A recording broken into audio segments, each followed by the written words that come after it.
ọpẹ́ ni fún Ọlọ́run ọba aláwùrábí, ọba tẹ́rẹ kárí ayé, ọba òní, ọba ọ̀la, ọba ọjọ́ gbogbo, ọba tó tẹ́lẹ̀ ẹ̀dẹ́ ó ta sánmọ̀ bí ẹni ta sọ. Aláwùrábí ọba tó dá gbogbo wa ni mo ké pè ní ìrọ̀lẹ́ yìí lórí ètò Ojútólé náà wà. Ètò Ojútólé lètò gẹ́gẹ́ bí a ti mọ̀ pé a ti sọ fún yín pé lágbára Ọlọ́run Aláwùrábí à ń gbé gbajúgbajà olórin Islam tó fi lórílẹ̀‐èdè Dublin ní Ireland lọ́n ṣe ibùgbé Alhaja Rodiyat Adébóyè tí gbogbo ayé mọ̀ sí Alárìíyá Dublin. Àwọn ni àlejò wa lórí Ojútólé nírọ̀lẹ́ yìí. Ibikíbi tí ẹ bá wà tẹ́ ń darapọ̀ mọ́ wa máa jẹ́ Nàìjíríà ni mo kí n pé ẹ kúrò rẹ̀ torí pé aago mẹ́rin ṣẹ̀ṣẹ̀ lù Nàìjíríà bá jẹ́ Amẹ́ríkà ni Amẹ́ríkà ti wà ní bí aago 11 báyìí. Aago 11 àárọ̀ ni wọ́n wà l'Amẹ́ríkà. Bí pé tẹ́ ti ń wò wá mo kí n pé fíkísà láfíà ni mo bá yín. Ó tó bí ọjọ́ mẹ́ta tá a ti wá sórí ìkànnà á tó bí ọ̀sẹ̀ méjì báyìí. A tún sáré lọ sí àwọn nǹkan míì kó lè bá a dá náà ni. Sáwọn pé tí ò bá sẹ́yìn kò sáwà. Lágbára Ọlọ́run ire báyìí lójú owó rí, ire lójú ayé ò mọ̀ rí. Lágbára Ọlọ́run àní rògbé sọnù bí ò ṣe bí ọmọ, àní ràdánwò, àní pòfo, àní ròfo, àní gúnlẹ̀ síbùtú òfun. Orúkọ tèmi ò yípadà, èmi náà ni Taofik ọmọ Afọlábí. Àwọn tèmi a máa pè mí ní Ojútólé. Èmi a sì máa dáhùn pé ojú tó ko ẹyẹ bà lórùlé. Yeah, good afternoon and gentlemen. My name is Taofik Afọlábí. We are on Ojútólé platform today to bring you another wonderful guest. Our guest today is not another person than notable Islamic singer that based in Ireland, Alhaja Rodiyat Adébóyè, popularly known as Alárìíyá Dublin, is our guest on the platform today. And in the next few minutes, I will bring our guest to the podium so we can start the ball rolling and the conversation begins by His grace. Mo kí àwọn tó darapọ̀ mọ́, mo kí ọ̀gá wa dáadáa Ọ̀túnba Wálé Badmus, the CEO Aliatic Travel and Tours Nigeria Limited. Mo kí. Gbogbo ẹni tí wọ́n fẹ́ lọ sí ìrìn àjò tí corona bá ti lọ, tí wọ́n bá ti ṣí ojú ọ̀nà bá fi ká máa fò. Gbogbo yín pátá ẹ má lọ sótún, ẹ má lọ sósì, ilé iṣẹ́ sick ní kẹ́ ẹ máa lọ. Torí pé àwa fọwọ́ sọ̀yà fún yín pé ọmọlúàbí ni wọ́n. Àwọn dẹ̀rẹ́ wọn kò ní lára nípa ìrìn àjò yín àti Mẹ́kà àti múra London fẹ́ l'Amẹ́ríkà fẹ́ lọ Dubai. Wàláì ìrọ̀rùn ló bá dé lọ́dọ̀ ilé iṣẹ́ ẹ̀dá tí kàmínà tó. I salute my ọ̀gá Ọ̀túnba Wálé Badmus, Ọ̀túnba Wálé Badmus. I cite you Mama _6_ Akeredolu. Thanks for joining us. God bless you, my wonderful sister. Yeah, mo ti rí àlejò wa náà. Alhaja Rodiyat Adébóyè Alárìíyá Dublin nìyẹn. Mo ti rí wọn, wọ́n ti wà pẹ̀lú wa. Ṣùgbọ́n kí a tó darapọ̀ mọ́ wa, ẹ jẹ́ ká olórin wa ògbórin wa. Ó dẹ̀ wù mí ká fẹsẹ̀ rájò díẹ̀. Ẹ jẹ́ àfẹsẹ̀ rájò, ẹ jẹ́ agbósà ti arẹwà. Torí pé ẹni tá a pè wá ní ìrọ̀lẹ́ olórin Islam ni wọ́n. Ká sì fi olórin Islam ká fi gbé olórin Islam wọlé. Ẹ jẹ́ agbósà ti arẹwà, ẹ jẹ́ àfẹsẹ̀ rájò. Mò ń bọ̀ mi ò tí ì dé. Mo kí ẹ̀yàn wa Oflo_1. Thanks for joining us. I greet you, my brother. God bless you. Yeah, our guest today, Alhaja Rodiyat Adébóyè, popularly known as Alárìíyá Dublin. Dublin àwọn wà tí wọ́n ti ń gbé orúkọ orílẹ̀-èdè yìí ga pẹ̀lú iṣẹ́ orin tí wọ́n yàn láàyò. Ẹ jẹ́ àjò Saoti, ẹ jẹ́ àjò Saoti, ẹ jẹ́ àfẹsẹ̀ rájò Saoti. Saoti arẹwà ojúlówó ọmọ. Okay. Ẹ jẹ́ àṣìbẹ̀.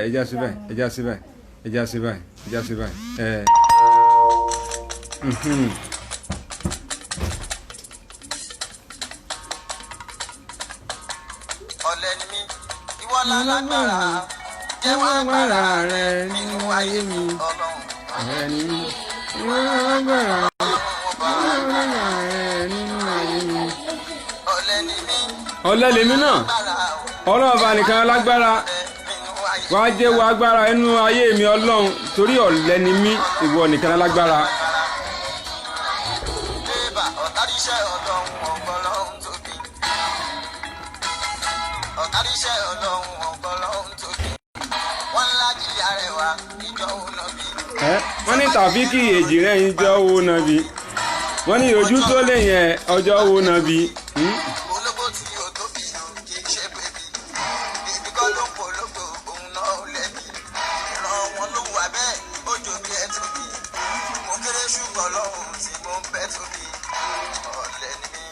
ìwọ lálágbára ọ̀lẹ ni mí ìwọ lálágbára o. jẹ́wọ́ agbára rẹ nínú ayé mi. Yàrá mi. ẹ ṣe ń ṣe Sàǹtí Arẹwà ojúlówó ọmọ owó bàbá àbí bàbá mọ̀búbá á tún pín lọ́jọ́ mi tàbá tún wá sórí ètò àlejò wa ti wọlé ẹ má jẹ́ ká dá àlejò wa dúró ẹ jẹ́ abọ́lágbá mi ètò kí gbogbo ọmọ aróòlù báyìí ẹ jẹ́ ń pàlejò wa Alhaja Rodiat nìyẹn alárìíyá Dublin. nírọ̀lẹ́ yìí mi ò tí ì fẹ́ dárúkọ ọmọ wọn ẹnìkan tí gbogbo yín mọ̀ mi ò fẹ́ dárúkọ ọmọ wọn fúnra wọn ni wọ́n fẹ́ràn ara wọn ṣàlàyé wọ́n ti jẹ́sẹ́ nìyẹn tó fẹ́ yẹ kí n gbàlejò wa kétù wa bẹ̀rẹ̀ ní pẹrẹu báyìí Olójútólé náà la wà ètò Olójútólé orúkọ tèmi ní Taofeek Akínfọlábí àwọn tèmi máa kèmí lójútóko èmi àti náà sọ wípé èmi náà kọ́ Ọlọ́run ọba ni àlejò wa ń bọ̀ mo ti ràn pé wọ́n ń bọ̀ díẹ̀díẹ̀ àlejò wa wọ́n ti fẹ́ẹ̀ dé tán akí ọ̀gá wa Wálé Badmus Mutiu Wálé Badmus aláṣẹ àtúndásílẹ̀ iléeṣẹ́ Lateef Travel and Tours ká kọ́ni ìrìn àjò láì sí wàhálà nú Aliatik #1 mo fọ́ sọ ìyá ẹni gbogbo ẹnu mo fi sọ Oflo_1 thank you my brother I salute you and my others Akerelu I cite you I greet you I salute you my sister àwọn tó dàlejò wa ní akínsà tí máa bọ́ náà kálejò wa tó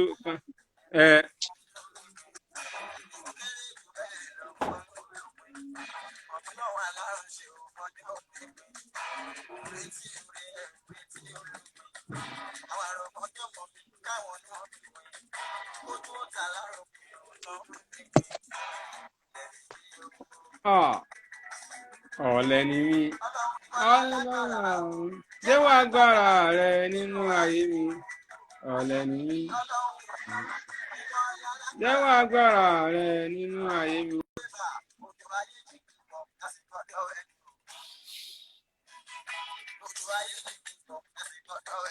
bẹ́ẹ̀ni.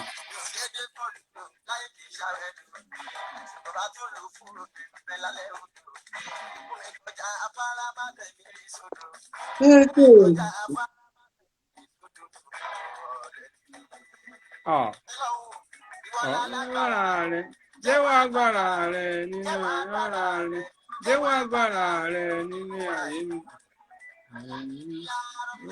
àlejò wa là ń dúró dè Alhaja Rodiat Adébóyè alárìíyá Dublin ọ̀kan gbòógì nínú àwọn Islam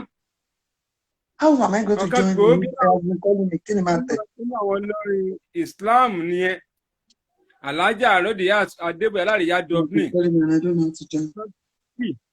nínú àwọn olórin Islam tó ń gbórúkọ orílẹ̀-èdè yìí ga lókè òkun ẹ bá ń gbé ẹ̀lú Ọlọ́run àwọn náà ń jẹ́ bẹ́ẹ̀ ẹ̀lú Ọlọ́run à ń dódà àlejò wa wọ́n ń gbìyànjú láti darapọ̀ mọ́ wa ó dà pé nẹ́tíwọ̀kì ló ń ṣe kátàkátà àbọ̀ mo gbàgbé pé láàrin ìṣẹ́jú 2 sí 3 Alhaja Rodiat Adébóyè ẹ̀lú Ọlọ́run alárìíyá Dublin wọ́n darapọ̀ mọ́ wa lórí ètò a wà á bẹ̀rẹ̀ tó ní pẹrẹwu. Yeah, if you are joining us for the first time, this is Ojútólé platform. Yeah, we are having an exclusive interview with one of the notable Islamic singers in Nigeria and the diaspora, Alhaja Rodiat Adébóyè, popularly known as Alárìíyá Dublin, is our guest on the platform today, on Ojútólé today. I'm still trying to get. Yeah, let's roll on with Sàǹtí Arẹwà.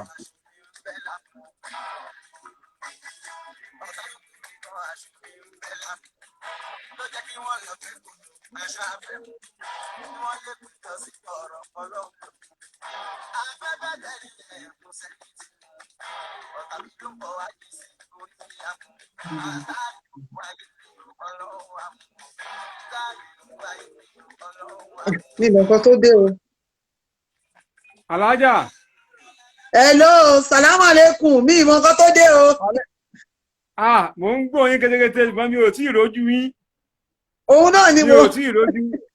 Mo ń gbọ́ yín kétékété. Ẹ bá wa sọ fún Mariam kó bá wa ṣe. Wọ́n láwọn gbóhùn wa, wọ́n ní bọ̀tà àwọn tí ì rojú wa àmọ́ kan tí. Mariam mi ò tí ì rojú alájà o. Wọn tí rojú mi, wọ́n gbóhùn mi ni o. Gbóhùn yín kétékété mi ò tí ì rojú yín o. Ẹja máa gbọ́sọ̀ tí arẹwà náà kálájà tó gbẹ̀ lọ́dọ̀ wọn bẹ̀yẹn. Wọ́n ti rí mi o. Mo ti rí ní báyìí. Sàlámà lẹ́kùn ọjọ́ arẹwà. A tún pín lọ́jọ́ mi ọjọ́ rí àlejò wa ti dé. Àṣàtà arẹwà a pín lọ́jọ́ mi ọjọ́ ẹ̀sìnsìn. Sàlámà lẹ́kùn alájà. Wa alaikum salam wa rahmatullahi wa barakatuh. Adúpẹ́ Ọlọ́run bá wa tó sálàfíà la bá yín. Dáadáa ni o, ṣé dáadáa mo bẹ́yìn náà? Adúpẹ́ fọ́lọ́run. Adúpẹ́ pé a pè yín sórí ètò nírọ̀lẹ́ yìí pé ẹ dá wa lóhùn.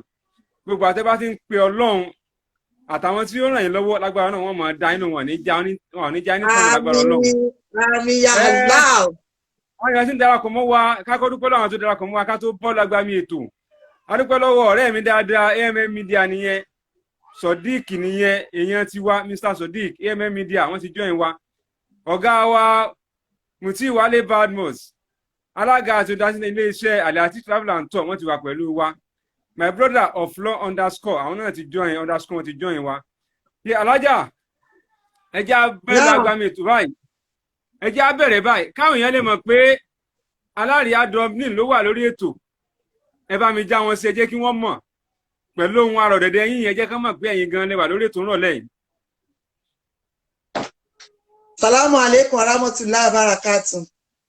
Tí wọ́n bá bí pé mo lè mi ti wá. Àní tí wọ́n bá bí pé kí ilé mi jẹ́. Ẹ sọ fún wọn pálájà Rọ̀díyá. Mò ń tàn mọ́lẹ̀ ní ìlú Ireland. À ń tàn mọ́lẹ̀ ní ìlú Dublin. Tẹ́ bá ti dé Dublin ẹ béèrè mi. Hello Ọlọ́run lájà Rọ̀díyá. Hello Ọlọ́run lájà Rọ̀díyá. Hello Ọlọ́run lájà Rọ̀díyá. Ṣé àyè náà ti gbọ́ ohun yẹn? Ṣé ẹ ti rí pé ohun yẹn kò ń ṣe ti bí? Ohun Dublin nìyẹn, ohun Ireland. Wọ́n láwọn ń tàn mọ́lẹ̀ ní Dublin. Lágbára Ọlọ́run ìmọ́lẹ̀ gbogbo wa ò ní wọ́ọ̀kùn. Lágbára Ọlọ́run ìmọ́lẹ̀ wa ò ní wọ́ọ̀kùn lágbára Ọlọ́run. Alájà, mo fẹ́ kí ẹ sọ ìtàn ìgbésí ayé fún wa. Mo fẹ́ kí ẹ sọ ìtàn ìgbésí ayé fún wa. Ta ni Alájà Rọ́díyát Adébóyè? Àwọn wo ló bí yín? Iléèwé wo lẹ lọ? Kákọ́ fi yẹn bẹ̀rẹ̀ náà. Bí káwọn yẹn mọ̀ yín dáadáa. Ẹ ṣé olóòtú. Orúkọ tèmi ni Alájà Rọ́díyà Àtilọ́lá Àyìnkẹ́ aka tí gbogbo àwọn èèyàn mọ̀ sí Ẹ̀lọ́ Ọlọ́run olórin Islam. Ọmọ bíbí ìlú Ìgbòho ni mí o. Ọmọ Ìgbòho. Nípínlẹ̀ Ọ̀yọ́ náà.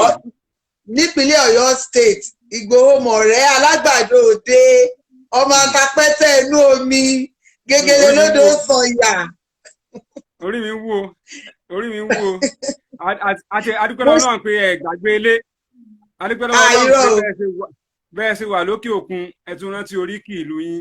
Adúpẹ́ fọ́lọ́run. Ó yá ẹ máa bọ̀rọ̀ yìí lọ. Ìlú Èkó ni wọ́n bí mi sí ní Lagos Island ní kí ni àdúgbò wa ní ìsàlẹ̀ Èkó ní Àgàràwú. Àgàràwú ni wọ́n bí mi sí lẹ́kọ̀ọ́. Ibẹ̀ ni mo ti ṣe kékeré, mo lọ sí Christ Church Cathedral School ní Broad Street ní Tinubu lẹ́kọ̀ọ́. Mo dẹ̀ lọ sí secondary school mi, mo lọ sí Fálọmọ High School ní Ọbalẹ́ndé. Ìgbà tí mo ṣe tán tí mo parí secondary school mi, mo lọ ṣe secretarial course bọ́n ṣe ń ṣe typing and shorthand. Mo lọ ṣe yẹn fọ́dún méjì ní secretarial course ní Olúṣí lẹ́kọ̀ọ́. Lẹ́kọ̀ọ́ kan náà. Nígbà tó yá mo get admission sí Kwara Poly. Ibi tí mo ti ń process àti wọlé lọ sí Kwara Poly, ìwé ìlú òyìnbó náà bọ̀ sí. Mo wá wò pé èwo ni kí n mú nínú méjèèjì. Ṣé kí n bá lọ sí school mi àbí kí n lọ sí ìlú òyìnbó? Wọ́n wá ní tí bá dé ìlú òyìnbó wípé èèyàn lè lọ ṣe school bẹ́ẹ̀. So mo wá lọ sí Kwara Poly, mo wá kúkú wá sí ìlú òyìnbó. Germany ni mo kọ́kọ́ wọ̀. Nígbà tí mo dé Germany mi ìgbédè. mi ìgbédè Jámánì ẹ̀gbọ́n so jàmó mi ìgbọ́jàmọ́ wọ́n dá irú ìlú wo lélẹ̀ mo ní tọ́ bá fẹ́ lọ sùn báwo la ṣe máa ṣe wọ́n dá máa láti níwèé ìlú yẹn mi ìdẹ̀ níwèé mo ṣẹ̀ṣẹ̀ dé ni aṣá struggle títí ṣáà tí mo fi lọ ọdún méjì ń bẹ̀ mi ìgbédè mi ìgbọ́ kọ̀ọ̀kan ìlú yẹn wá fún mi àwàdà wa rí wá sí Dublin láti wá settle ọlọ́run ṣe wa níwèé a lọ léèwé a lọ kọ́ nǹkan tó ń pè ní social care course àwọn tó máa ń tọ́jú àwọn abarapá àwọn disability òun ni àwa padà lọ ṣe so ibẹ̀ náà ni a ti wá mú ṣe orin ọdún kó tó di pé a travel àti máa ń ṣe nílé kéwú ní gbogbo ẹ̀kọ́ kan bàtà adé island làwa mú ní iṣẹ́ gangan. So àdúpẹ́ fọ́nà ọ̀rọ̀ lẹ́tí gbọ́ látẹnu Alhaja Rodiat Àyìnkẹ́ Adébóyè alárìíyá Dublin ẹ̀lú ọlọ́run ká tó máa bá ètò lọ adúpẹ́ lọ́wọ́ àwọn olólùfẹ́ Iyangana fans club adúpẹ́ pé ẹ darapọ̀ mọ́ wa lágbọ́rọ̀ ọlọ́run Iyangana là á mú wa ẹ bá sọ fún màmá ẹ bá sọ fún queen pé tá a bá ti ṣe ti Alhaja Rodiat Àyìnkẹ́ Adébóyè tán Iyangana ló kù tá a gbà sóde tẹ́ bá a jíṣẹ́ fún wọn mo kí yín wọ́n ní salamu aleykum wa aleykum salam mo kí. wa aleykum salam wa rahmatullahi wa barakatuh. Thank you for joining us. Màmá ìgbà tó wá dé Dublin ẹ rí i pé Dublin ilẹ̀ àjèjì ni ọmọ Ìgbòho ní ìlú Èkó ni wọ́n bí yín sí ṣùgbọ́n Dublin ìlú aláwọ̀ funfun ni báwo ni ìgbésí ayé báwo lẹ ṣe ń ṣe. ṣe rí Dublin àwọn ìlú yẹn ó dàbí àwọn Yorùbá máa ń pè ní religious country ìlú tó jẹ́ pé wọ́n ń ṣe mùsùlùmí o but Christian country ni wọ́n but wọ́n lẹ́sìn wọ́n dẹ̀ máa ń gbàlejò so wọ́n gbà wá mọ́ra wọ́n fẹ́ àlejò torí kì í ṣe ìlú kan tó tóbi tẹ́lẹ̀ so wọ́n fẹ́ àlejò so àwọn àlejò ṣe ń wọlé yẹn náà ọlá pé wọ́n fẹ́ àlejò wọ́n máa ń fún wa ní ìwé ìgbélú òun ni aṣeríbi ráyè dúró síbẹ̀ wọ́n gbàlejò so wọ́n dẹ̀ fún wa ní ìwé ìgbélú so láṣeríbi ráyè dúró síbẹ̀ so àyè wá gbà wá débi pé à ń dá àwọn àsàlátù kọ̀ọ̀kan lẹ̀ àwọn àsàlátù àwọn gbogbo so inú àsàlátù yẹn náà ti wá ní alájà tẹ máa ń kọrin torí máa ń kọrin nínú àsàlátù yẹn náà máa kàn dárin bàbá fẹ́ ṣe Maulud Nabi ìyá kọrin fún wọn wọn ní alájà ẹ̀dẹ̀ ṣe álbọ̀mù ní mi ṣe álbọ̀mù mi ṣe wọ́n ṣà encourage mi wọ́n gbà mí níyànjú wípé kì í ṣe òun ni mo wá fi ṣe first album ń gbà yẹn album alákọ̀ọ́kọ́. kí lẹ gbórúkọ ẹ. Ẹ̀lú Ọlọ́run ní táìpù Ẹ̀lú Ọlọ́run so Ẹ̀lú Ọlọ́run yẹn ní ìgbà tí mo wá ṣe làwọn èèyàn wá fi ń pè mí Ẹ̀lú Ọlọ́run. kí ẹ tó tẹ̀síwájú nínú orin Ẹ̀lú Ọlọ́run yẹn ẹ jáde ẹ̀ fún wa ń bẹ̀ káwọn èèyàn fi sara nílé. torí òun ni mo kọ́kọ́ ṣe ó lẹ́kẹ́ ẹ̀ o. ó ti pẹ́ mọ̀ kó ti pẹ́ ó yẹ kẹ́ ìrántí bó jẹ́ yọ kankan já fún wa ń bẹ̀ bó jẹ́ tíráì kankan fún wa ń bẹ̀. Okay.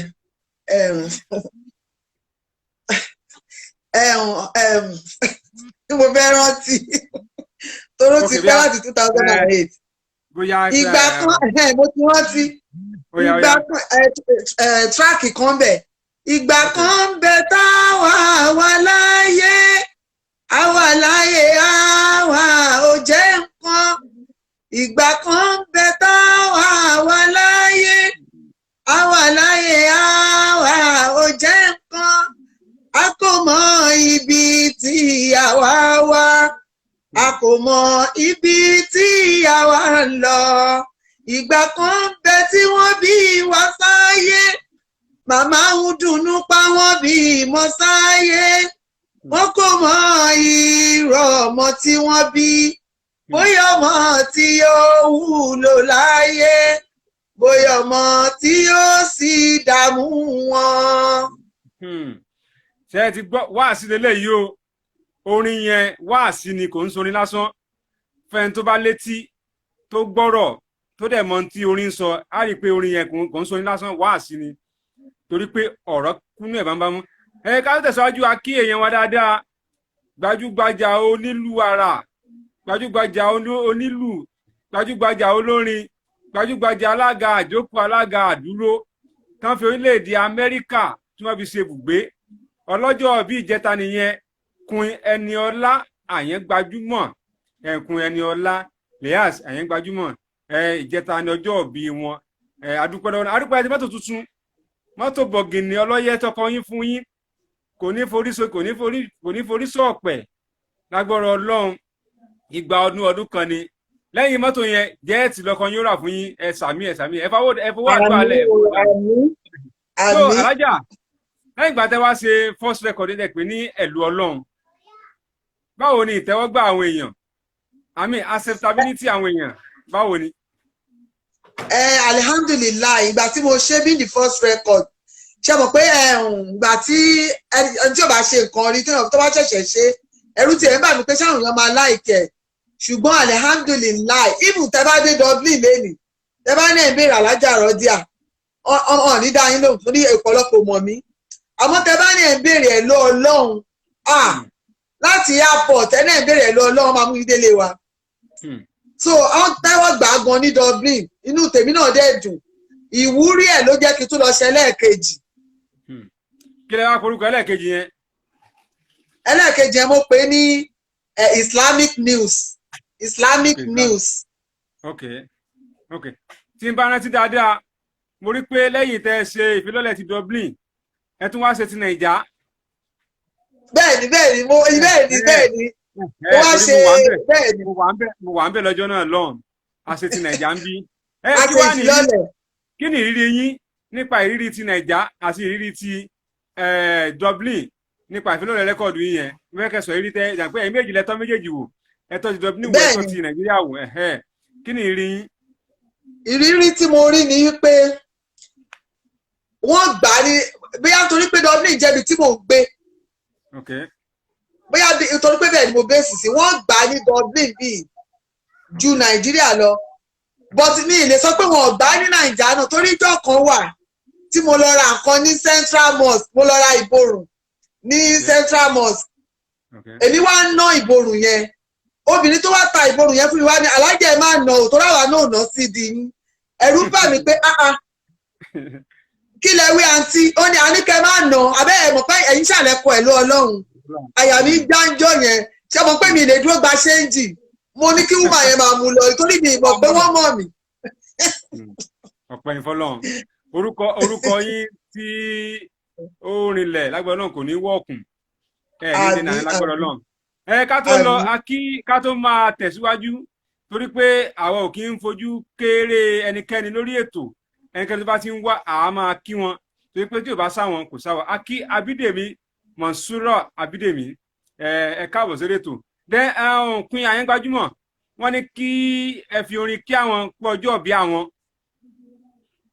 wọ́n ní kí ẹ fi orin kí àwọn pé ọjọ́ bí Àyẹn Gbajúmọ̀ ló sọ bẹ́ẹ̀ Àyẹn Gbajúmọ̀ ló sọ bẹ́ẹ̀ onákọ̀ yìí wọ́n ní ẹni kí Alájà fi orin kí mi fún ọjọ́ bí mi. Alhamdulilayi àwa ṣọpẹ́ Àyẹn Gbajúmọ̀ alihamdulilayi àwa ṣọpẹ́ Àyẹn Gbajúmọ̀ lé lọ́ọ̀dún kan alihamdulilayi àwa ṣọpẹ́ alihamdulilayi àwa òní gangan lọ́jọ́ bí ẹ alihamdulilayi àwa ṣọpẹ́ àní ká má fọwọ́ di gàgá ojú Ọlọ́run ọba àní ká má fọwọ́ di gàgá ojú báyọ̀ Gbajúmọ̀ báyọ̀ lókè ká má fọwọ́ di gàgá ojú ká má fọwọ́ di gàgá òní gangan lọ́jọ́ bí ẹ alihamdulilayi àṣọpẹ́ àmínà. àdúrà ńlá ni Alájà sí àdúrà náà sí Alájà ká tó máa Àyẹn Gbajúmọ̀ ní wọ́n ní wow I'm honoured wọ́n nínú àwọn dùn wọ́n nínú àwọn dùn. ẹ ṣọ̀pọ̀dún láyé o àmọ́ mo bínú owó ìnváìtì mi. wọ́n nínú àwọn dùn pé nínú àwọn dùn gan pé orin tẹ́ ẹ kọ yìí ó fáwọn láyọ̀ ó jẹ́ kí inú àwọn dùn dáadáa. Alájà wọ́n á ṣọ̀pọ̀dún láyé. àmín mo ń rí i pé ìsọwọ́kọrin yín mà ó dàbí orin àwọn alásàlátù ayé ìjọ ni orin yìí ò ń ṣe àwọn orin pákáleke tá à ń jó sìn bíi kásàdù àwọn ìsọtẹ́ fi ń gbé gan bí àwọn alásàlátù àwọn ìyá wa àwọn bàbá wa ayé ìjọ tó kọ́kọ́ bẹ̀rẹ̀ orin Islam bẹ́ẹ̀ lẹ́sìn gbé àdúrà dé wà nù ẹ̀ dáadáa kí ló fà á. ṣé mọ̀ pé orin Islam tá bá pè nǹkan ní orin Islam à ń pàṣẹ mẹ́sẹ̀gì ó máa wà ń bẹ̀ à ń ṣàdúrà ó láti wà ń bẹ̀ tó yẹ pẹ́ lómi á kàn déédéé gbé sí láàárọ̀ bóyá tó bá kírun àkúbá tán á tún gbọ́ orin àdúrà á dẹ̀ tún gbọ́ orin ìṣítí so nǹkan tó orin Islam gbọ́dọ̀ wà fún nìyẹn tí orin Islam ò bá ti ń ṣe àdúrà tí ò dẹ̀ ṣe orin ìṣítí yẹn ti kúrò lórí Islam.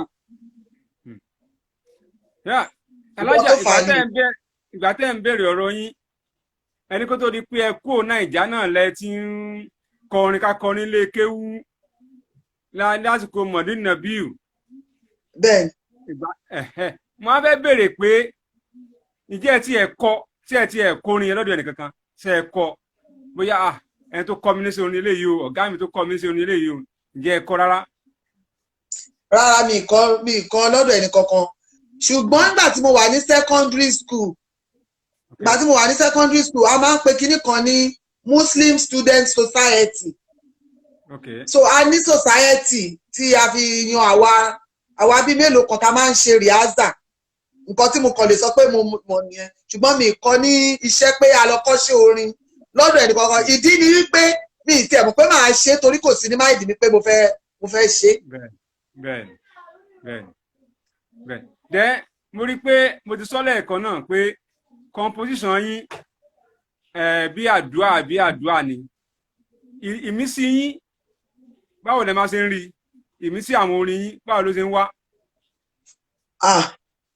ìmísí yẹn àkọ́kọ́ náà kí n sọ pé látọ̀dọ̀ Ọlọ́run ọba láti ọ̀dọ̀ Ọlọ́run ni ó ti máa wá torí gbà míì mo kàn lè déédéé jókòó àbí kí n wà ń bi iṣẹ́ ń gbà míì máa wà ń bi iṣẹ́ ń gbà míì tí mò ń tọ́jú àwọn pẹ́ṣẹ́ǹtì wa lọ́wọ́ orin akọ̀dédé wa bó lè fi pẹ́ṣẹ́ǹtì yẹn lẹ̀ wọ́n sáré lọ fi báírò kọ́lẹ̀ pé kí n má bàa gbàgbé àbí kí n rìkọ́ọ̀dù ẹ̀ sórí fóònù mi lẹ́tà tí bá wá délé màá wá ṣiṣẹ́ lé lórí bẹ́ẹ̀ mi ṣe ń rí nìyẹn. ṣé ẹ ti gbọ́ wọ́n ní àwọn ò torí iṣẹ́ káwọn gbàgbé ẹ̀bùn tọ́lọ́run fáwọn pé gbogbo ẹ̀ làwọn mú papọ̀ kó lè bá jọra wọn. ẹ jẹ́ a dúpẹ́ lọ́wọ́ olórí ọba arare olórí Afọláṣadé Onímọ̀lẹ̀ olórí láàfin Dr. Evangelotimi Onímọ̀lẹ̀ ọba àrà àwọn ni aláṣẹ iléeṣẹ́ Rabia Kiddies ẹ káàbọ̀ sí ètò olórí Afọláṣadé Onímọ̀lẹ̀ ọba àrà ẹ ṣeun alájà mo tún fẹ́ béèrè náà rẹ̀ pé ìbéèrè tó fẹ́ béèrè ẹ ti fẹ́ fi sísítẹ́ẹ̀mù ánsà ẹ̀ lẹ́ẹ̀kan bò mo máa fẹ́ béèrè dáadáa mo fẹ́ pé ẹnu mi máa fi béèrè lọ́wọ́ ara yín báwo lẹ ṣe ń cope pẹ̀lú iṣẹ́ àtorin tẹ̀fí méjì papọ̀ tí ò fi dira wọn lọ́wọ́ iṣẹ́ orin tí ò fi dira wọn lọ́wọ́. nǹkan tó ṣẹlẹ̀ ní pé nǹkan tí ò fi lè dira wọn lọ́wọ́ ni pé ṣe rí ní bíbá nílùú tá a wà yìí ẹ lè ṣiṣẹ́ Monday to Sunday ẹ lè ṣe ọ̀ lè gbà tẹ́ bá ti ṣiṣẹ́ ọjọ́ mẹ́ta ẹ láti fi ọjọ́ tó kù rest nílé ọ̀gbà kéèyàn wá ṣe gbogbo ọjọ́ so ọjọ́ tá a fẹ́ lọ ṣiṣẹ́ ilẹ̀ ìfà ọjọ́ tá a fẹ́ lọ ṣiṣẹ́ iṣẹ́ tolóṣù ó ti wà bẹ́ẹ̀ ìjọ́ tá a fẹ́ ṣe pé orin ó ti wà bẹ́ẹ̀ kò dira wọn lọ́wọ́ so ìjọ́ tí mo bá ti ní update tí mi lọ́ọ́ iṣẹ́ yẹn màá fi jókòó máa fi ṣe eléyìí so mi ìjẹ́ kó dira wọn lọ́wọ́. ìjẹ́ ẹ ní àwọn ọmọ ẹgbẹ́ yín tẹ́ kójọ lọ́hùn gẹ́gẹ́ bó ṣe máa ń wà Nàìjíríà ń bí àwọn ọmọ ẹgbẹ́ ẹ̀lú Ọlọ́run lélẹ́yìí o pé gbogbo àti bá ti fẹ́ léré kẹ̀kẹ́ ti pè wọ́n ní ó yá aléré ní báyìí o abẹ́sẹ̀ kan báyìí o ǹjẹ́ ṣeré ẹ̀ wáyé ní Dublin sir Dublin ma. ó wà torí tí a bá fẹ́ lọ ṣeré àwọn ọmọ tó máa báyàn gbèrin. bẹ́ẹ̀ni. bọ́tẹ̀ kò ṣe pé bóyá a máa ń pera wa jọ àmà torí kò sáàyè fún gbogbo yẹn bí because ó lè jẹ́ táyì tẹ́lẹ̀ ní ẹ fẹ́ ṣe rìhásà ó lè jẹ́ mi ń ṣiṣẹ́ ó lè jẹ́ yẹn náà ń ṣiṣẹ́ so tí a bá ní orin kan tá a fẹ́ lọ ṣe ń bì kan a máa kọ́ sórí fóònù àwọn àjù síra wa pé kán rìhás. èyí tí ò bá yé wọn kọ́ pè wá ká ṣàlàyé bá ṣe máa ṣe nìyẹn ṣùgbọ́n a ní àwọn ọmọ tó máa ń bá wa gbé orin tá bá lọ kọrin. mo ti fẹ́ béèrè ẹ̀yin náà lẹ ti tọ́ méjèèjì wò ẹ ti tọ́ orin wò ní Nàìjíríà ẹ ti tọ́ wò ní Dublin mo wá fẹ́ ká ṣe compare and contrast béèdì àwọn olóyìnbó pé orin ní Dublin àti orin Nàìjíríà yìí báwo ló yẹ rí. ilé làbọ̀ síbi oko ilé kò ṣeé fi wé o ẹ lè fi wé because àwọn òyìnbó ògbọ́n tà ń wí ìwọ̀nba wa dúdú ta wà láàrin ọ̀dọ̀ ara wa náà ni à ń gbọ́ so ilé ṣe ó ṣe kinní gan torí mo rántí pé ìgbà tí mo ṣe third album mi wọ́n in fact ó ṣe kinní dáadáa Nàìjíríà ju ibi ìlọ. ok tẹ́fání ká wò ń sìn lápapọ̀ rẹ́kọ̀dì mélòó lẹ ti ṣe lápapọ̀. ẹ̀ẹ̀mẹ́rin ẹlẹ́ẹ̀karùn-ún wà lọ́nà. ó yẹ dárúkọ wọn fún wa mà. Àkọ́kọ́ mo ṣe Hello Ọlọ́run ẹlẹ́ẹ̀kejì mo ṣe Islamic News. ok ó jẹ́ number 2. ẹlẹ́ẹ̀kẹta mo ṣe I Love Muhammad. number 3. number 4 mo ṣe Allahu ni. Allahu yẹn òun ni olóńtà lọ́wọ́lọ́wọ́ báyìí òun làwọn èèyàn kó jẹ kẹ̀tíkẹ̀tí báyìí. ẹlẹ́ẹ̀kanu kọ́ṣẹ́ ti fi lórúkọ àbí káfí yẹn pamọ́ ná. mo ti fi lórúkọ ìwà lọ́ba àwúre. bẹ́ẹ̀ gbèrè pé gbogbo àwọn táìtù yín kí lẹ máa ń gbà lérò fáwọn táìtù yín tẹ máa ń fún wọn lórúkọ.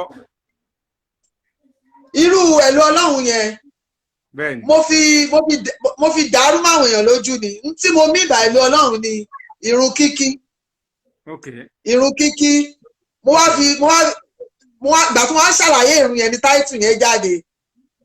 Hello Ọlọ́run o Hello Ọlọ́run mo fi ṣubú ìpè sátìrà mọ́ ni Hello Ọlọ́run mo fi súrì ìpè sátìrà mọ́ ni Hello Ọlọ́run ṣe mọ àwọn nǹka irun yẹn pé irun àárọ̀ méjì ni irun àárọ̀ méjì irun súrì mẹ́rin irun asri náà mẹ́rin mọ́gìrì mẹ́ta ìṣáì mẹ́rin wọ́n sọ pé 24434 la fi ń pa làwù Hello Ọlọ́run.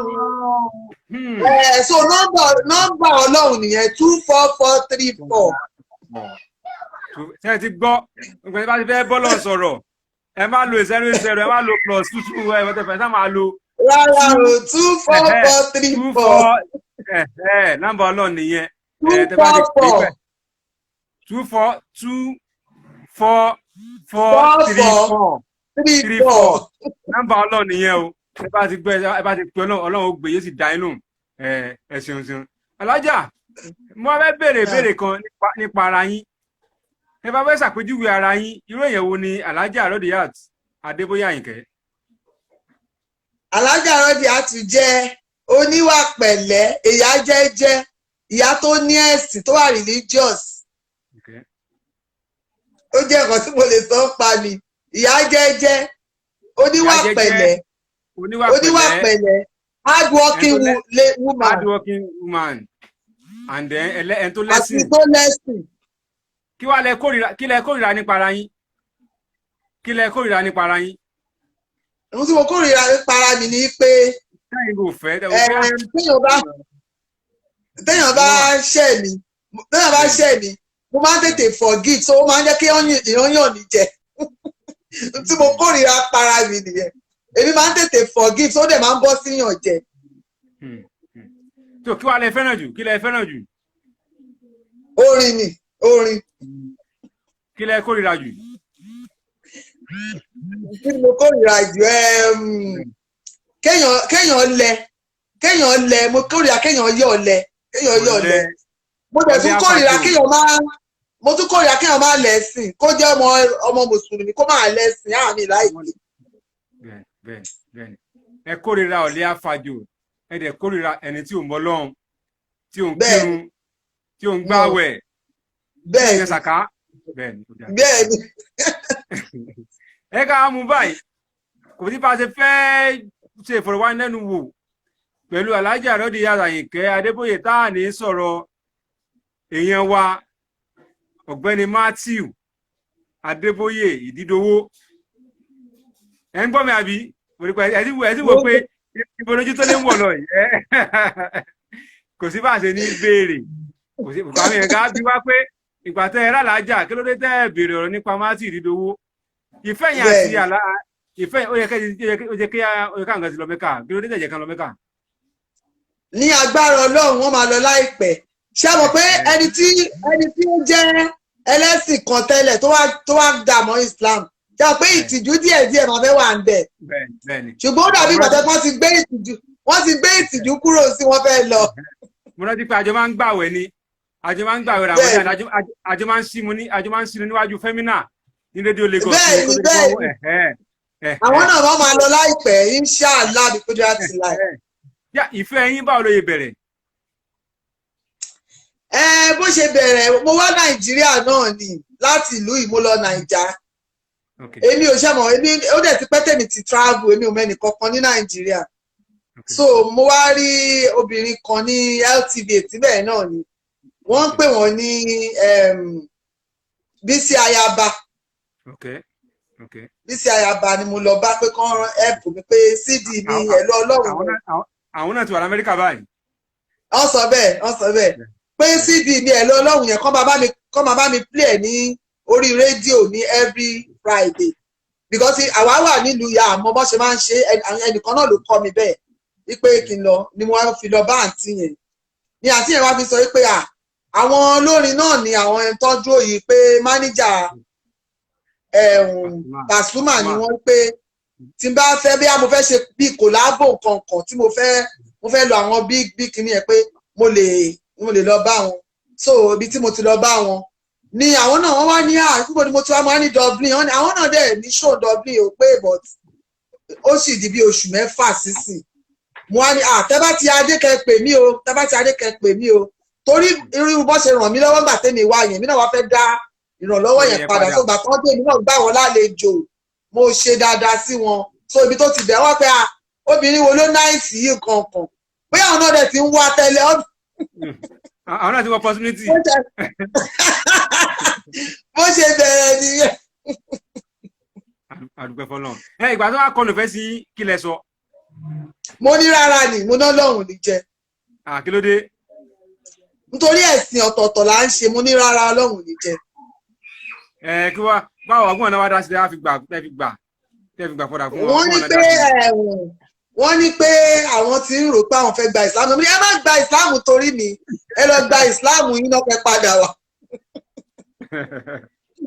Ọlọ́run wọ́n dẹ̀ pé àfa wọ́n dẹ̀ ṣe bẹ́ẹ̀ wọ́n wẹ̀ wọ́n sí Islam wọ́n fún wọn ní súná wọ́n dẹ̀ mo ní náà ẹ̀ṣẹ̀ wá dáadáa sí. kí lorúkọ mùsùlùmí wọn. Abdulateef. Ọba aláàánú kọ́ nìyẹn. Ọba aláàánú. Abdulateef sọ̀rọ̀ pé torí táwọn èèyàn mọ̀ wọ́n sí Matthew Ìdìdòwò tó a lè pa orúkọ yẹn rẹ because orúkọ táwọn èèyàn fi mọ̀ wọ́n nìyẹn so a máa pe Abdulateef Matthew Ìdìdòwò. ẹ rí i pé mọ́níjà olórin làwọn olórin sì lẹ́yìn. bẹ́ẹ̀ni. ǹjẹ́ àwọn àjọṣepọ̀ yẹn kí làwọn àṣeyọrí tẹ́ rí lórí ẹ̀ kí làwọn nǹkan tí yóò dùn mọ́ yín nípa ẹ̀ bí ọkọ mi mọ́níjà olórin kí ló tàn jẹ́ àáfà ọ̀kan jẹ́ bí nǹkan kan ìjẹ́ tiẹ̀ ní regret so far lápàtẹ́ ti fẹ́ wọn. mi ní regret o because ìwà tán máa ń hù gan pàápàá náà ó dàbí ìgbà tó yẹ pé kán ti jẹ́ muslim láti ilẹ̀ nítorí ìwà wọn bí ìwà mùsùlùmí ni. mi regret pé mo fẹ́ wọn mi regret. In fact wọ́n tún wá ràn mí lọ́wọ́ lórí ọ̀rọ̀ iṣẹ́ yìí wọ́n tún ràn mí lọ́wọ́ lórí ẹ̀ through wọn lèmi àtàlájì ṣe collabo ìyẹn Alhaji Wasiu Alabi Pasuma true tí wọ́n lájọ ṣe pé àwọn máa bá mi ṣe ẹ̀gbọ́n àwọn irọ́ àwọn máa ṣe ni o láì gba kọ́bọ̀ lọ́wọ́ mi Alhaji Wasiu Alabi Pasuma kọ́lọ̀ bá mi ṣe dáadáa fún wọn ìjọ ta fẹ́ lọ sí studio àwọn ti rẹ́dì èmi gbogbo tẹ̀ tí rẹ́dì kọ́lọ̀ bá dùn wọ́n nínú.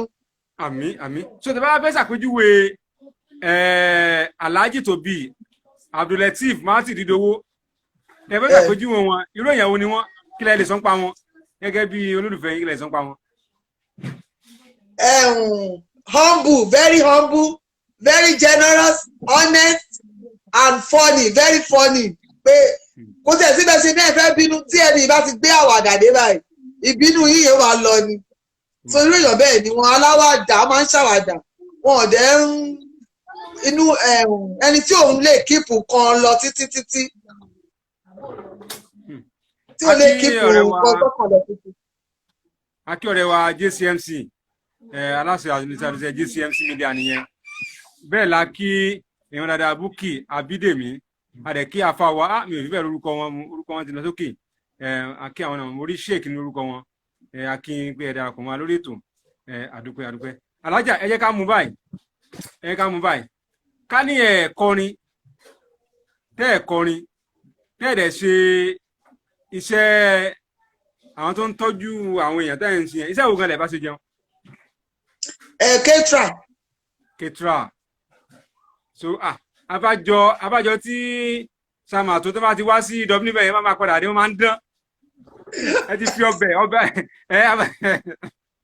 wọ́n máa ń dán yàtọ̀ tó bá ti wá sí w máa padà sí nàìjíríà wọ́n á dán yàtọ̀ nígbà tó wà lé. Ketra ni o iṣẹ́ yẹn wù mí gan so òun ni nǹkan tí mi bá ṣe nìyẹn kódà mo kọ ní bíbáyìí mo kọ́ Ketra yẹn ní ìlú yìí fún ọdún kààbọ̀.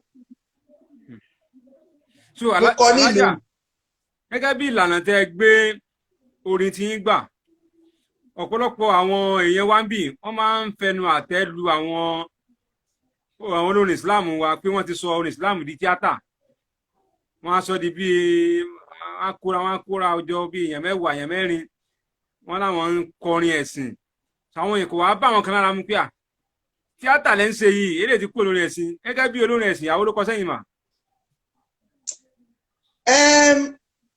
ṣe rí ohun tó kọjú sẹ́nìkan ẹ̀yìn ló kọ sẹ́nì kejì ṣe rí kíní táwọn ń rò pé bóyá tíátà yẹn pé tíátà lẹ́ ń ṣe nǹkan yẹn ṣé àwọn pé wọ́n á àtẹ̀bí tíátà wọ́n fi ń kọ́ lórin náà ni ṣé tá bá fọ́ọ̀lù ẹ̀ dáadáa wàláhì ọgbọ́n wà ń bẹ̀ tá bá fọ́ọ̀lù ẹ̀ dáadáa ọgbọ́n wà ń bẹ̀ ó kàn wá jẹ́ pé kò gbọ́dọ̀ pọ̀ jù ìyẹn gangan kọ́ la need ọgbọ́n wà nù pé bá ṣe fi ń ṣeré yẹn náà ṣùgbọ́n yẹn gan kò gbọ́dọ̀ pọ̀ jù ó ti pọ̀ jù débi pé ó ti wá di mi mọ bí mo ṣe lè pé Yorùbá ẹ̀ tó ti yé yín wọ́n ti fẹ́ mì sí bí ìgbà tó téèyàn ti abuse ṣẹ́rítì nǹkan bá ọ̀dẹ̀ ní níwọ̀n ní nǹkan ń dùn mọ́ ṣẹ́rítì nǹkan bá ti pọ̀ jù báyìí tó bá wá yá bí rádaràdá kan máa wọ̀ ó. nínú gbogbo àwọn olórin Islam obìnrin ta lọ rẹ́yìn. Mariam Akiki ìyá ńlá àbáṣádọ̀ tiwa nìyẹn. ọ̀rẹ́ bí ọ̀tá wà ọ̀tá bí ọ̀rẹ́ ń bẹ Akiki irú ọ̀rẹ́ wo ló ń bá mi ṣe ṣọ̀rẹ́ gidi ni àbí èkejì ò bá jẹ́ mọ́nú ẹ̀ orí tèmi àti wọ́n jọ ṣe nìyẹn. ẹni papọ̀ nìyẹn àdúgbò fọlọ́run fún àwọn tó ṣe ń darapọ̀ mọ́ wa lórí ètò nírọ̀lẹ́ yìí àlejò wa pàtàkì tí a gbé wá àwọn náà ní gbajúgbajà olórin Islam tí wọ́n fi orílẹ̀-èdè Dublin ní Ireland ṣe ibùgbé Alhaja Rodiat Àyìnkẹ́ Adébóyè tí gbogbo ayé mọ̀ sí ẹ̀lú ọlọ́run tàbí alárìíká Dublin àwọn ní àlejò wa àti ìfomijomi tó rọrọ̀ láti bí 40 ìṣẹ́jú wọ́n ti sọ bọ́n ṣe bẹ̀rẹ̀ orin wọ́n ti sọ bọ́n ṣe dé Dublin wọ́n náà kọ́kọ́ lọ sí Germany ṣùgbọ́n àwọn ò gbọ́ payá ló jẹ́ káwọn sá kúrò bẹ́ẹ̀ táwọn fi sọ wá Dublin táwọn dẹ̀ ń ṣe orin àwọn lọ táwọn ń sọ orin àwọn lọ wọ́n sọ̀rọ̀ nípa ọkọ wọn alàgbà Abdulateef Martin Ìdídòwú wọn lágbọ́dọ̀ Ọlọ́run àwọn náà lọ Mẹ́kà tí wọ́n máa jẹ́ Alhaji Abdulateef Martin Ìdídòwú lágbọ́dọ̀ Ọlọ́run Masha Allah alájà ló wà lórí ètò so alájà ó níbi ó kù béèrè méjì tá a béèrè ká tó máa lọ lórí ètò ní ìrọ̀lẹ́ ètò kù ni pé ìjọ tiẹ̀ nínú àwọn ọmọ yín lẹ́yìn náà wò pé lọ́jọ́ iwájú ilé akọrin. kò sí wọn jẹ́ fífẹ́ hàn sí rárá. kò fẹ́ hàn sí rárá tẹ́mi bá ṣe wọ́n láìkí ẹ o ṣùgbọ́n àwọn ògò ṣe pé àwọn tọ́mọ̀tì ẹ̀ ń kọ́ báyẹn máa ní àṣẹ́kìṣe fún àwọn ọmọ ìfẹ́ pirate orin mi fún future ṣá ṣé ni àti ìlàjọ ṣe ni wọ́n mọ̀ ọkọ̀ gan but kò sí máìdì wọn rárá rárá. yá ìbéèrè tá a fi kásẹ̀ tún lè rè ká tó máa lọ n fẹ́ kẹ́ gba àwọn upcoming táwọn náà wò pé àwọn náà fẹ́ dàbí Alhaja Rodiat Àyìnkẹ́ Adébóyè, àwọn náà fẹ́ dàbí Ẹ̀lọ́lá, àwọn náà fẹ́ dàbí Alárìíyá Dublin. n fẹ́ kẹ́ gbà wọ́n nímọ̀ràn ọ̀nà wọn tí wọ́n lè gbé gbà tí gbogbo àá fi jọra wọn tá a fi di ṣíṣe. Alhamdulilayi Rabbil Alamin, àwa náà upcoming náà ni wá o, ó ṣe fáwọn náà tí ẹ̀yin upcoming náà dá ṣùgbọ́n rẹ́kọ̀dù 5 láti bí 2006 no ẹ̀ ń sọ upcoming. So ṣe ní gbogbo nǹkan láyé yìí ọwọ́ Ọlọ́run ni ó wà, tí wọ́n bá ti ní ìgbẹ́kẹ̀lé Ọlọ́run, téèyàn ò dẹ̀ kánjú, mo fẹ́ kánjú ṣe gbá, mo fẹ́ kánjú tí wọ́n bá ń ṣe yẹn ohun tí ò yẹ kéèyàn ṣe èèyàn máa padà ṣe. So sùúrù, kẹ́nìyàn ní sùúrù, kọ́dẹ̀ kún fún bẹ́ẹ̀ lọ́hùn wà láìtàlà. ẹlòmíì wà tó jẹ́ pé ó rí kan ṣoṣo tó ṣẹ̀ máa kọ báyìí Ọlọ́run á dẹ̀ tẹ́wọ́ gbà á dẹ̀ gbé jáde láì ṣe pé ó dààmú rárá, láì ṣe pé ó ba ara ẹ̀ jẹ́, láì ṣe pé ó ṣe. So gbogbo nǹkan láyè kéèyàn fi sọ wá, ẹ bá ti fi nǹkan lọ́lọ́run lọ́wọ́ ó máa ń yọrí sí rere ni. So sùúrù àti bẹ́ẹ̀ lọ́hùn ni nǹkan téèyàn need. ọ̀rọ̀ lẹ ti gbọ́ yẹn látẹnu Alhaja Rodiat Alárìíyá Dublin ẹ̀lú Ọlọ́run. wọ́n ní ká fi ogun nǹkan fún Ọlọ́run ká dẹ̀ ṣe sùúrù, torí pé sùúrù ó lè sòkúta jiná. adúpẹ́ lọ́wọ́ gbẹ̀yìn tẹ́ dára fún wa lórí ètò ní ìrọ̀lẹ́ yìí. adúpẹ́ lọ́wọ́ Ọ̀túnba Wálé Badmus, CEO Alhaji Travel and Tour. adúpẹ́ lọ́wọ́ Lade Fat, adúpẹ́ lọ́wọ́ JCMC my brother, adúpẹ́ lọ́wọ́ Bukky Abídèmí, adúpẹ́ lọ́wọ́ ta ló tún ti wá ti lọ sínú orí mọ́. gbogbo yín pátá adúpẹ́ lọ́wọ́ yín, adúpẹ́ lọ́wọ́ gbogbo yín pátá pé apàtẹ ètò ẹ bá wa nájètò nírọ̀lẹ́. bẹ́ẹ̀ adúpẹ́ lọ́wọ́ Alhaja Rodiat Àyìnkẹ́ Alárìíyá Dublin, adúpẹ́ pé a pè yín pé ẹ wá. lágbọ́dọ̀ Ọlọ́run tẹ́ bá ti ń pe Ọlọ́run á máa dá yín lóhùn. tẹ́ bá ti ń pe àwọn tí wọ́n rìn lọ́wọ́ máa dá yín lóhùn. lágbọ́dọ̀ Ọlọ́run kéré kó dédé, ní nù ṣáájú, ní kú sọ́nà bí èéfín. lágbọ́dọ̀ Ọlọ́run àní wáyé tì. gbogbo tẹ́ ti níyẹ̀ ní tẹ́mẹ̀, gbogbo tẹ́ ti lọ́lá ní dèrè. lágbọ́dọ̀ Ọlọ́run láàrin ẹgbẹ́, láàrin ọgbà ní dẹni àrípòsí. lágbọ́dọ̀ Ọlọ́run àmín àtẹ̀yìn náà àmín. a máa lọ ní ènìná. lágbọ́dọ̀ Ọlọ́run àtún padà bọ̀ lọ́jọ́ míì. ire o, ó dàbọ̀. Ire o, ó dàbọ̀.